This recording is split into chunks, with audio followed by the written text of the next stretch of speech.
Elle s'appelle Jacqueline Wheeler. C'est elle qui a joué au piano le 21 février 1965 lorsque Frère Branham a prêché sur le mariage et divorce. À l'époque, elle avait 14 ans. Et 50 ans plus tard, elle s'en souvient. Lorsque j'avais joué pour les réunions de mariage et divorce, il y avait une estrade. J'étais très stressée. Et quand je deviens stressée, ça me donne des maux de ventre. Mes genoux tremblaient. Mon corps tout entier tremblait.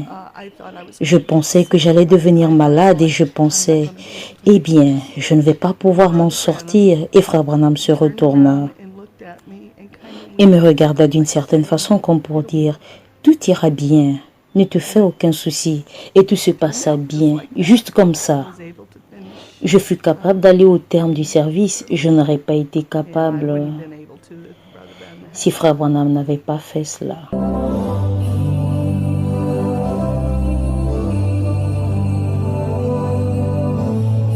Cette photo est parmi les rares que nous avons de Frère Branham conduisant une bénédiction nuptiale. Ici, c'est Billy et Carol Simpson, ce couple marié à Louisiane le 1er décembre 1963, juste avant que Frère Branham ne prêche sur un absolu. Plusieurs années après leur mariage, les voici encore ensemble. Ils se rappellent de ces jours. Je suis Frère Billy Simpson. Celle-ci, c'est ma femme, Carol. Nous sommes le couple qui s'est marié à Shreveport, en Louisiane, le 1er décembre 1963, à l'église de Frère Jack Moore, où Frère Branham a prêché l'absolu. Nous avions décidé de nous marier. Vous savez, fixer une date pour notre mariage dépendait de l'emploi du temps de Frère Branham. Il a appelé ma tante et lui a dit qu'il pouvait nous marier à Shreveport. Je vivais à Memphis à l'époque, Tennessee, et Bill vivait à Tucson en Arizona. Et il a dit qu'il pouvait nous marier ce week-end chez Frère Jacques Moore à Shreveport, en Louisiane. So we are happy for them. I see they taking their place after getting married, go right back in the auditorium of the church and sit down and listen to the sermon. We're marching to Zion. Tous ceux qui l'ont connu témoignent de son humilité, sa sincérité, ainsi que de l'atmosphère toute surnaturelle qui entourait cet homme dont la vie était marquée par une intimité continuelle avec le Seigneur.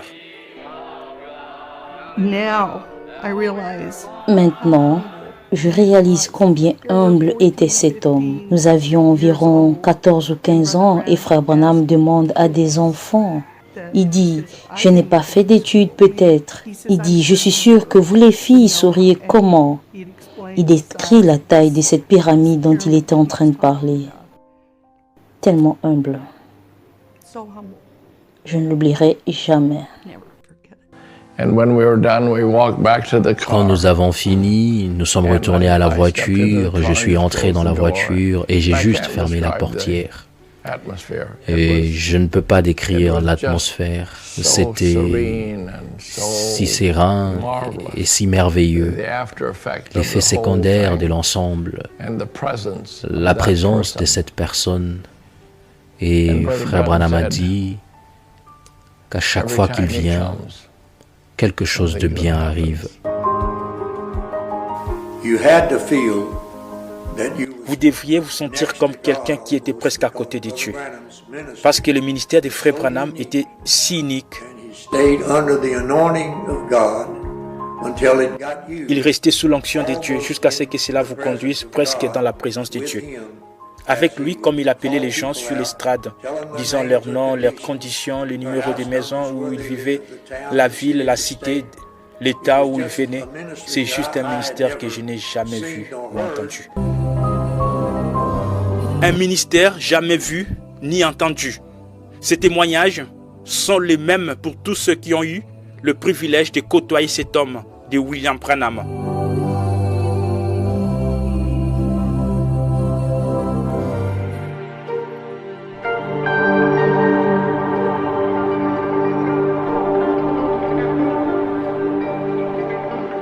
Ici, c'est toute une autre casquette de William Branham, un chasseur de sangliers. Quand il n'était pas à la chair, c'est dans ces régions sauvages qu'on pouvait les trouver.